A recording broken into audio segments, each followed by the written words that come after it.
Hi friends, welcome back to our தூலாக்ஸ். இன்றைக்கி நம்ம சேனலில் என்ன பார்க்க போகிறோம் அப்படின்னம்னா, இந்த வீடியோ வந்து நான் டியூஸ்டே அண்டு வெனஸ்டே 2 நாள் எடுத்ததுங்க. வீடியோ கொடுக்க கொஞ்சம் லேட் ஆகிடுச்சு, கொஞ்சம் கோல்டு அது இதுன்றனால. ஓகே, எனக்கு இந்த விளாக் எப்படி போயிருக்கு அப்படின்னு சொல்லி இந்த வீடியோவில் போய் பார்க்கலாம். நம்ம சேனலுக்கு நீங்கள் தான் ஃபஸ்ட் டைம் பார்க்குறீங்க அப்படின்னா மறக்காம வந்து சப்ஸ்கிரைப் பண்ணிக்கங்க, கூடவே இருக்க பெல் ஐக்கானை கிளிக் பண்ணிக்கங்க. வாங்க வீடியோவை கண்டினியூ பண்ணி பார்க்கலாம். டியூஸ்டே வந்து மார்னிங் எந்திரிச்சது கொஞ்சம் சீக்கிரமாகவே எந்திரிச்சிட்டேன். சமையல் ஒர்க்கை வந்து பார்த்துட்டு இருந்தாங்க. அந்த அன்றைக்கி வந்து பட்டாணி குழம்பு வச்சுருந்தேன். ஸோ மணி வந்து அந்த பட்டாணி வேக வச்ச பட்டாணி எடுத்து மீனுக்கு வந்து ஃபுட்டாக போடுறேன் அப்படின்னு சொல்லி போட்டுட்டு இருந்தார். இது யாருப்பா உனக்கு சொன்னது அப்படின்னு சொல்லி கேட்டதுக்கு வந்து எனக்கு வந்து ChatGPT சொல்லிச்சு அப்படின்னு சொல்லிட்டு இருந்தார். இல்லை, நான் உண்மையாக ஒரு வீடியோவில் பார்த்தேன், பச்சை பட்டாணியை வேக வச்சு லைட்டாக போடும் அப்படின்னா மீன் வந்து கொஞ்சம் சாகாமல் இருக்கும் போல். அது 2-3 பேர் ட்ரை பண்ணதாக போட்டிருந்தாங்க. அதை நானும் வந்து ஜஸ்ட்டு வந்து ட்ரை பண்ணி பார்க்கலான்னு சொல்லி தான் போடுறேன் அப்படின்னு சொன்னார். ஒரே ஒரு பட்டாணி எடுத்துகிட்டு தோல் நீக்கிட்டு குட்டி குட்டி பீஸாக வந்து கட் பண்ணி எடுத்து உள்ளே போட்டுட்டு இருந்தார். அது இப்போ அதையும் அந்த மீன் வந்து சண்டை போட்டுட்டு உட்காந்து சாப்பிட்டுட்டு இருந்துச்சு. அதை உட்காந்து ரசிச்சுக்கிட்டு இருக்காரு.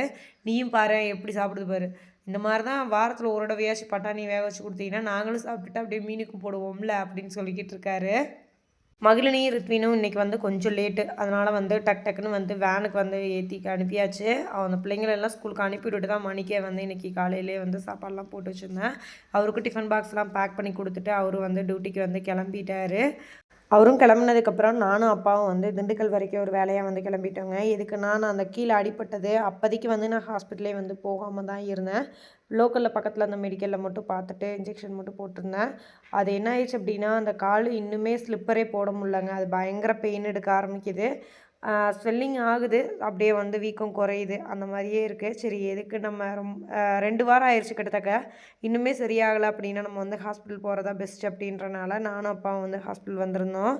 அப்பாவுக்கு அப்படியே லைட்டாக வந்து கால் வலிக்குதுனாரு. கையோட வந்து 2 பேருமே பார்த்துட்டு வந்துடலாம் அப்படின்னு சொல்லி தான் ஹாஸ்பிட்டலில் பார்த்துட்டு ஒரு எக்ஸ்ரே எடுக்க சொல்லியிருந்தாங்க. லைட்டாக உள்ளே வந்து அந்த எலும்பில் அடிபட்டிருக்கனால தான் அந்த மாதிரி வலிக்குது அப்படின்னு சொல்லிட்டு ஒரு பேண்டேஜ் வந்து சுற்ற சொன்னாங்க. அந்தளவுக்கு நம்ம போட்டுட்டுலாம் உட்கார முடியாது அப்படின்னு சொல்லிட்டு நான் மெடிசன் மட்டும் வாங்கிட்டு வந்துட்டோம். இன்னும் அது வந்து அந்த எலும்புலேருந்து அந்த புண்ணு காயம் வந்து ஆறுனா தான் அந்த பெயின் கொஞ்சம் குறையும் போல். வீட்டுக்கு வந்தோடனே மதியம் லஞ்சு முடிச்சுட்டு அம்மா வந்து கடைக்கு ரேஷன் கடைக்கு வந்து பொருள் போடுறாங்க, தயவுசெய்து போய் வாங்கிட்டு வாங்க அப்படின்ட்டாங்க. சரின்னு சொல்லிட்டு தான் வாங்கிட்டு வந்து கொடுத்துட்டு ரித்வினு பாப்பா 2 பேர் வந்ததுக்கப்புறம் வெனஸ்டே எப்பயுமே வந்து ரித்வினு ஸ்கூலில் வந்து இப்போல்லாம் கீரை கொடுத்து விட சொல்கிறாங்க. கீரை வந்து இங்கே நம்ம ஊர்லேருந்து பக்கத்தில் வந்து ஒரு தோட்டத்தில் வந்து கீரை விற்கிறாங்க. அது வாங்குறதுக்காண்டி நானும் மதுன்ற பாப்பாவும் வந்து போயிட்டுருந்தோம். மதுன்னா நம்ம மேலே வந்து வேலை செய்கிறக்கு வராங்களா அந்த பொண்ணு தான். அவளுக்கு தான் தெரியும் அந்த தோட்டம் எங்கே இருக்குது அப்படின்றனால சரின்னு சொல்லிட்டு தான் பாப்பாவை தான் கூப்பிட்டு போயிட்டுருக்கேன். எங்கே போனோம்? ஆமாக்கா. இந்த வீடியோ வந்து நெக்ஸ்ட் டே மார்னிங் வந்து எடுக்க ஆரம்பித்தேங்க. நெக்ஸ்ட் டே மார்னிங் வந்து தம்பி பாப்பா எல்லாத்தையும் ஸ்கூலுக்கு அனுப்பி விட்டுட்டு இன்றைக்கி வந்து ஒரு 10 மேலே ஆயிடுச்சு. நானும் கிளம்பி மகிழினி கிட்ஸ் வேருக்கு வந்து போகிறதுக்கு. இன்றைக்கி ஆக்சுவலாக வந்து நிறைய வேலை இருக்குது. ஸோ வந்து அதனால் சீக்கிரமாகவே பிள்ளைங்களையும் அனுப்பிவிட்டு நானும் ஃப்ரெஷ் ஆகிட்டு தான் மேலே மகிழினி கிட்ஸ் வேருக்கே போனேன். ஆனால் இன்றைக்கி ரொம்ப வயிறு பசிக்கும் போல். ஸோ வந்து அப்படியே ஃபுட்டுக்கு அலமோதிக்கிட்டே இருக்குங்க. ஸோ நம்ம மேலே போய் பார்ப்போம். இன்றைக்கி ஒரு முக்கியமான வேலை என்னன்னு சொல்லி பார்த்தீங்கன்னா, 3 பீஸ் செட்டு நம்ம வந்து எடுத்துகிட்டு வந்தே ரொம்ப நாள் ஆயிடுச்சு. நான் லான்ச் பண்ணவே முடியாமல் இருந்துச்சு. லான்ச் பண்ணலான்னு சொல்லி நாங்கள் பிளான் பண்ணோம். வண்டியிலேருந்து கீழே விழுந்து காலில் அடி. ஸோ வந்து அந்த வழியோடு ஒன்றும் பண்ண முடியல. அப்புறம் வேறு பொங்கல் முடிஞ்சு பண்ணிக்கலாம், பொங்கல் டைம் ஏன் கன்ஃபியூஸ் ஆகாட்டி என்ன அப்படின்னு சொல்லி தான் பொங்கல் முடிஞ்சு பண்ணலான்னு நினச்சோம். நேற்று முடியல, அட்லீஸ்ட் இன்னைக்காச்சும் எடுத்துடலாம் அப்படின்னு சொல்லி நான் ரெடியாக இருக்கேன். மணி வந்ததுக்கப்புறம் என்ன சொல்கிறாருன்னு தெரில. மணி ஓகே அப்படின்ட்டா இன்னைக்கு 3 பீஸ் செட்டை நம்ம லான்ச் பண்ணிடுவோம். இந்த வீடியோ நீங்கள் கண்டிப்பாக பார்க்குறதுக்குள்ளே நம்ம 3 பீஸ் செட் லான்ச் பண்ணியிருப்போம். நான் அதோட ஃபோட்டோ ஷூட்டை எடுத்திருந்தேன் அப்படின்னா கண்டிப்பாக இந்த வீடியோவில் நான் ஷேர் பண்ணுறேன்.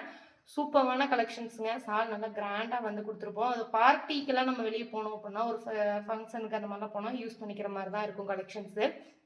ரொம்பவுமே அஃபோர்டபுளான ப்ரைஸில் தான் கொடுக்க போகிறோம். 3 பீஸ் செட்டு மேக்ஸிமம் எல்லா இடத்துலையும் நீங்கள் எங்கே பார்த்தீங்கன்னாலும் நல்ல கிராண்டான ஒரு குர்த்தியெல்லாம் நம்ம வந்து அது ஆக்சுவலாக வந்து சிங்கிள் பீஸு ஃப்ரீ ஷிப்பிங்கில் கொடுக்கலாம் அப்படின்னு சொல்லி தான் முடிவு பண்ணியிருக்கோம். உங்களுக்கு கலெக்ஷன்ஸ் வேணும் அப்படின்னா கண்டிப்பாக நம்மளோட வாட்ஸ்அப் நம்பர் வெப்சைட்டில் நீங்கள் ஆர்டர் ப்ளேஸ் பண்ணிக்கலாம்.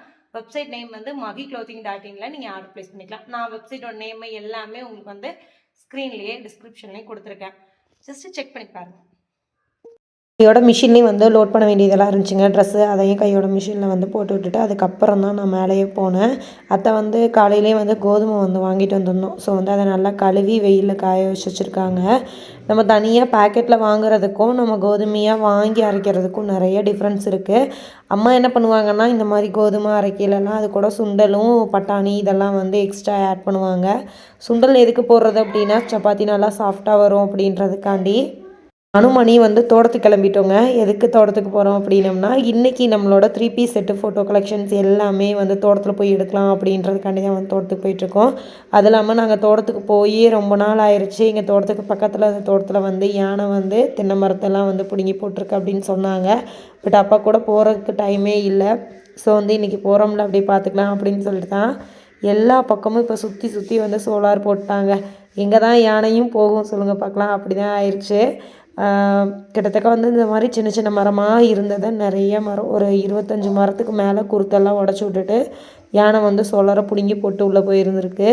யானையும் நம்மளும் ஒன்றுமே பண்ண முடியாது. ஃபாரஸ்ட் ஆஃபீஸரும் அவங்களும் வந்து சொல்லி வெடியெல்லாம் போட்டுட்டு தான் இருக்காங்க. ஆனாலும் எப்போயாச்சும் விடவை இப்படியெல்லாம் உள்ளே வந்துருச்சு அப்படின்னா நிறைய சேதாரங்களை ஏற்படுத்திட்டு தான் போகுது. யானையெல்லாம் சாப்பிட்டு எல்லாம் பிடுங்கி போடுறதுக்கு போக மிச்சம் இருந்தால் தான் நமக்கு அப்படின்ற மாதிரி தான் ஆயிடுச்சு. நம்மளும் வந்து மனசை தேத்திக்கணும். யானை வந்துருச்சு அப்படின்னா சேதாரம் நடந்தால் அதையும் ஏற்றுக்கணும் அப்படின்ற மனப்பக்குவத்துக்கு மேக்ஸிமம் எங்கள் ஊரில் எல்லாருமே வந்துட்டோம். ஏன்னா வேறு வழி இல்லை, மழை அடிவாரம் யானைகள் வரதான் செய்யும் அப்படின்ற மாதிரி ஆயிடுச்சு. கிளம்புறாங்க, நீ நல்லவனாட்டு அட்வான்ஸ் போட்டு வர வேலை ஆயிடுச்சுன்னு கொய்யாக்கான்ட்டு போகிற நீ வந்தோன்னே எனர்ஜியா ஷூட் முடிஞ்சிருச்சு. கலெக்ஷன்ஸோட எடுத்துக்கோங்களா நீங்க? நான் நேரம் இல்லை. சரி ஃபோட்டோ உங்களுக்கு காட்டுறேன். நான் காலையிலே சொல்லிட்டேன் இன்னைக்கு ஃபோட்டோ ஷூட் பண்ண போகிறோம். ஆனால் தோட்டத்துலேயும் சொல்லலை. தோட்டத்தில் உழவு ஓட்டி வச்சிருக்கனால வந்து ஃபோட்டோ ஷூட் பண்ண நல்லா இருந்துச்சு. சரி அதனால் இங்கே எடுத்துடலாம் அப்படின்றதுக்காண்டி தான் எடுத்தோம். வெளியே பாருங்க.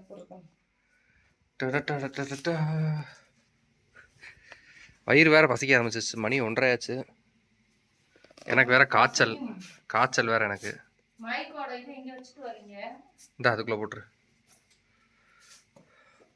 நான்வெஜ் செய்யக்கூடாது, வெஜ்ஜில் செய்வோம்.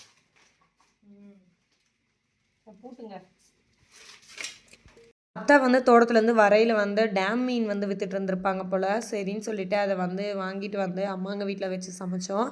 ஏன்னா நம்ம வீட்டில் வந்து சமைக்கக்கூடாது அப்படின்றதுக்காண்டி அம்மாங்க வீட்டிலேயே வந்து சாப்பிட்டுட்டு அதுக்கப்புறம் அங்கேயே வந்து எல்லாமே வாஷ் பண்ணி எல்லாம் எடுத்து வச்சாச்சு. மகிழினிக்கும் வந்தோடனே எடுத்து விட்லாம் அப்படின்னு சொல்லி தான் பார்த்தேன். இன்றைக்கி வரையிலே மேடம் வந்து கொஞ்சம் கோவமாக வந்தாங்க. எதுக்கு இந்த கோவம்? ஏன்?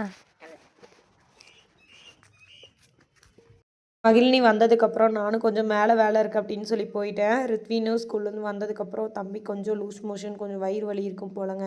அதனால் வந்து அம்மா வந்து திட்டிகிட்டு இருந்தாங்க. பிள்ளைங்க வந்துருச்சு அப்படின்னா நீ வந்து கீழே வந்து பிள்ளைங்கள பார்க்குறதே இல்லை, பாரு அவன் வேறு உடம்பு சரியில்லைன்னு வந்து உட்காந்துருக்கான் அப்படின்னு சொல்லிட்டு இருந்தாங்க. கொஞ்ச நேரம் தம்பி பார்த்துட்டு அவனுக்கு கொஞ்சம் அந்த குளுக்கோஸ் இதெல்லாம் கலந்து கொடுத்ததுக்கப்புறம் கொஞ்சம் ஆக்டிவ் ஆகிட்டான். அதுக்கப்புறம் ஹோம்ஒர்க் எழுத வைக்கிறதுக்கு வந்து உட்காந்தா 1 மணி நேரம் ஆக்கிட்டாங்க அந்த ஹோம்ஒர்க் எழுதுறதுக்கு. என்னென்ன கதை பேசணுமோ எல்லா கதையும் பேசிக்கிட்டு இருக்கான்.